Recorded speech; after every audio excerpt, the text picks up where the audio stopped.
Everybody, welcome to another Sports with Monga. What a race! A dry race, a bone dry race, and a winner. One winner before, then changed to another winner later. Yes, you're right. George Russell did win the Belgian Grand Prix only to be disqualified for infringements following an underweight car by 1.5 kilograms. 798 was the limit. He was at 799.5. That was a problem. Thanks for watching Sports with Monga. Loads of Formula One content coming through. It is the summer break happening now. If you're new to the channel, hit the subscribe button, hit the bell icon to wait for more videos. Thanks for your support, guys. And Formula One continues to surprise in 2024. I don't know who you are picking up. 7 race winners already. I don't know what you've been thinking, because people have been calling out to be a washout in 2024, but it is anything far from a washout. It's been exhilarating. We've had Lando Norris, we have Oscar Piastri, we have Carlos Sainz, we've had Russell, Hamilton, Verstappen. 7 winners there all around, along with the Monegasque of Charles Leclerc as well. So we've had 7 race winners this 2024, and this just keeps giving. So I have no idea how you are feeling. I'm feeling absolutely pumped. And if you want to be enjoying for the more, and if you want to be on the journey as well with me, Sports with Monga, hit the subscribe button, and let's get into the Belgian Grand Prix 2024 race reaction. On the now, Hamilton wins thrilling Belgian Grand Prix with teammate Russell disqualified. That's the headlines, and that happened dramatically after the race was done. The FIA investigates each cause, and it came to a point that Russell's car was found to be underweight under regulation, and Parc Fermé hence disqualified. And the race winner is Lewis Hamilton. He wins his 105th race in Formula One. The records just keep tumbling in front of him. 200 on a worst podium as well already, after kind of reaching his 200 in the previous race. He is a man possessed, and that Mercedes is flying. Due to this disqualification, Lewis Hamilton comes to first.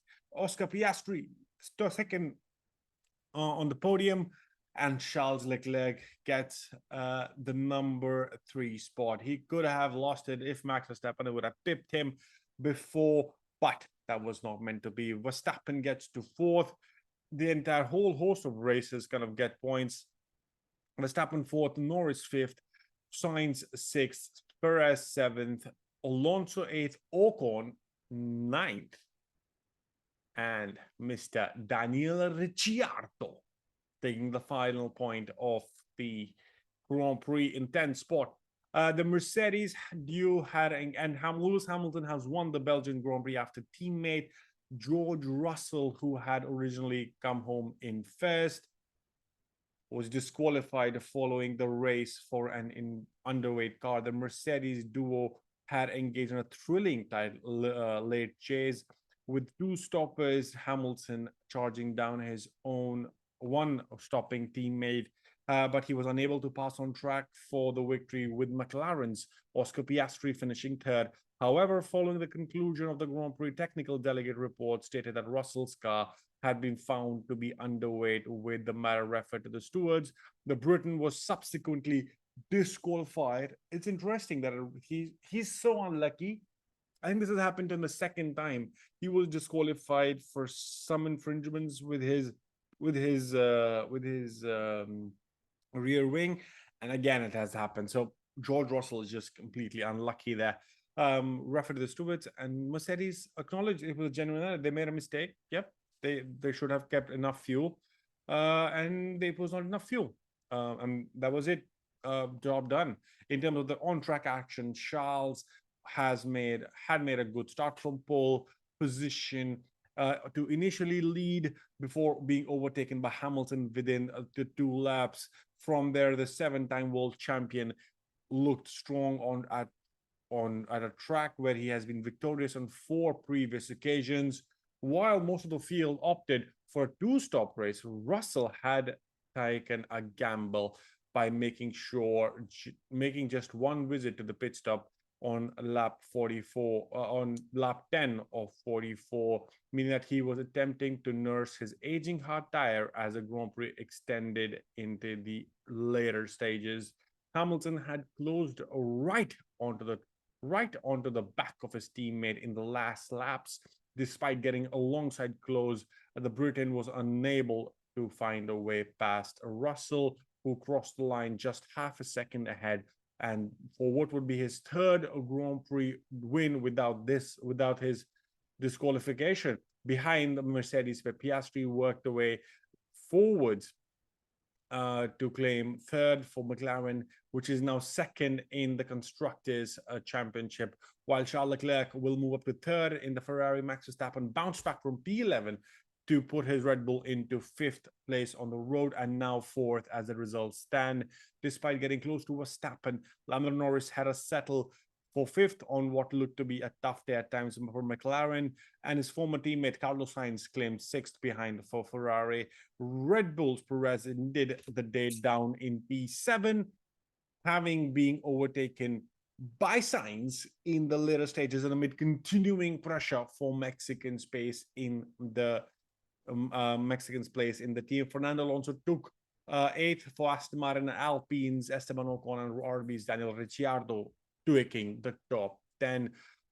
Let's talk about this, guys. I think Leclerc led away really well, and Checo Perez tried to cut off Hamilton behind, but then starting third, he had the better edge, and he picked Perez from the start. Checo was starting second, but he couldn't do anything about it, and Hamilton pipped him perfectly at the start. Oscar Piastri doing a perfect job, keeping still with the players, with the cars in front, but Lando Norris lost after the first turn, or near the first turn. He overcooked it, went deep, went on the gravel, lost a couple of positions, and was then nursing himself back. He had lost the race at then and there. Oscar Piastri could have possibly won if they had opted for George Russell's deep into the hard philosophy or strategy, but that was not meant to be again. And the other talking points as well is Perez dropped from P2 to P7 eventually. I think the writing is on the wall. Red Bull cannot win with one driver, and that car is also not performing. But then if you have two drivers at least finishing P4, P5, P3, P2, that is still a possibility. Red Bull lost points. Luckily, Verstappen was ahead of Lando Norris in the way it ended, because otherwise Piastri getting 18 points, Verstappen getting the 12, and Norris getting the better. Verstappen getting the better of Norris, his closest rival in the Drivers' Championship, but Perez is not doing the job enough. So both McLaren drivers finished P2 and P5, whereas the Red Bull drivers finished P4 and P7. Not ideal. You can see the point difference right then and there. I think the writing is on the wall. Sergio Perez, in my mind, will be replaced by Daniel Ricciardo, who scores points again. But it's interesting to note how and when this will happen. Sainz and Ferrari were struggling. Sainz started on the hard tire, which was interesting. And in the post-race media pen, he said, I don't know why I was pitted. I should have gone deep, and the medium would have lasted 15 laps. So he should have gone deep till 30 and then done the single stop to kind of get everybody later. Ferrari is a mystery to me right now on strategy. Leclerc, at least on the podium before the summer break, would give him some confidence. Norris struggled, as I said, but Piastri had a great move. His attacks on Perez and Leclerc were amazing to watch. Sainz also making the move on Perez to get the final point. At the seventh or sixth point before Perez on seventh. Alonso, the best of Aston Martins in the eighth. That was the best he could do.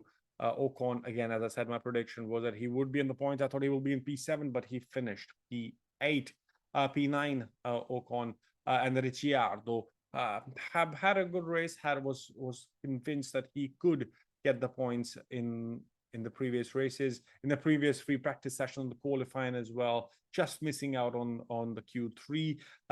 But his teammate Yuki Tsunoda classically out-qualified and outpaced by Ricciardo, getting the new engine, getting the grid penalty, but he could not overtake any, or like moved on to P16 only. Lance Stroll followed the Aston Martin in P11. Alex Albon took for Williams. Pierre Gasly was 13th. He was not happy. He was like, I can't believe like we had engine issues while I was driving. It's going to be interesting to see how, but then there's also an important point that Bruno Famin is heading out of Alpine. This was announced before the race started, before the weekend even started. Bruno Famin, the Alpine team principal, will be moving, and they are waiting to announce a new team principal before the next race starts. Lots of names touted, but it's going to be interesting to see how many restructures can Alpine actually survive, or will this be the end of Alpine? They're also trying to think of killing the engine project in Alpine. That would mean end of the works part, but then also take the engine from Mercedes maybe, or Ferrari. A lot to watch on this space. There'll be more videos coming out for that, so do look out for this space. Pierre Gasly 13th, and Magnussen in the Haas covered cross the line on 14th. And then there were no points for Kick Sauber. There were again no points for Kick Sauber and Valtteri Bottas ending the race in P15 ahead of RB's Yuki Tsunoda, the Williams of Logan Sargent, and Haas's Nico Hülkenberg bringing up the rear in P18. Zhou Guanyu was the only retirement of the day, having suffered a hydraulic issue with the Kick Sauber. Interesting race overall. I think it gives you an idea of what we have post-summer planned. Zhou Guanyu, Yuki Tsunoda, Sargent, Hülkenberg, Magnussen, Bottas, all players have still underplayed. We have no idea what happens with Zhou, with Bottas, with Tsunoda. With Sargent, Magnussen has decided he's going to leave. Hülkenberg is on his way to Audi, who have Mattia Binotto now as a team principal and CTO and CEO. That's going to be interesting to watch. So there's a lot to be decided. I think it's going to be interesting when you come out of summer. You tell me, as a Formula One fan, after the Belgian Grand Prix, what do you think the actual change is going to be when you come back from summer? Is it going to still be the same, or is it just going to be absolutely mad? Because these drivers are on the rise. These two teams in my mind, guys, have been the teams on the rise and who have the right chance to hit it back at Red Bull. But let me know in the comment section below, what do you think? Will McLaren be the top dog of post-summer, or will it be Mercedes, and Mercedes will bring the fight to Red Bull, or it will be Red Bull who will make a resurgence after in 28 days when we have the race back in Zandvoort, the home of the world number one, Max Verstappen. Interesting drama all around. The drivers market as well. This means that Max Verstappen on 277 points, this closest driver, 199, almost 200 points, 78 points behind is Mr. Lando Norris. Charles Leclerc is beaten, 177 for him. Oscar Piastri, 167 points in fourth. Carlos Sainz in 162. Lewis Hamilton, 150. He's closing up on those points. Perez, 131, now sits seventh in that Red Bull. George Russell, after disqualification, 116, eighth. Fifth sits on eighth, and then the list goes on. We still have no points from Zhou Guanyu, Valtteri Bottas, and Logan Sargent. On the constructors, the gap has reduced, but the gap has reduced to not as much as it could have. 408 points for Red Bull Racing, to 366 points, guys. 42 points. McLaren is 42 points behind Red Bull. That is interesting. Ferrari is clearly the third team right now. It's 245 points, 21 points behind. 21 points behind McLaren. And then Mercedes has a big gap, 266 points behind, 266 points for Mercedes. So a long way behind Ferrari, but Ferrari and McLaren will have to fight it out later in the summer when we head back to Formula One, and more action coming through your way. Hit the subscribe button, guys, if you've enjoyed the video.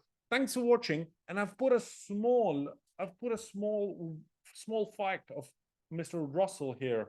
So it's not like I don't want him. This guy is still here. Like, this guy could have won, and this guy won it, basically. So it's going to be interesting. Let me know in the comment section. What do you think? Disqualification again for Russell. Why, man? Why? I don't know, guys. If you've enjoyed the video, if you've enjoyed my Formula One content, till now, I would really appreciate if you like the video, subscribe to the channel, get in the comment section below, let me know what you think. Thanks for watching. Sports with Mongha is brought to you with association with me. I love watching Formula One and the sport, and this is my feel about the race. I think there are some changes going to happen, and I'm going to do a video about that. More content of Formula One coming through the team's review before the summer break. We've done a half review, 12 races done. We've added 2 more races, a 14 race season done, 10 races to go. It's going to be the battle of the ages. 2024 is going to go down as the best Formula One season ever. Well done, Liberty Media. Well done, Netflix and Drive to Survive. Thanks for watching, guys. I hope you have a nice Formula One free summer break, but content comes through. So hit the subscribe button, and I'll catch you in the next one. Peace.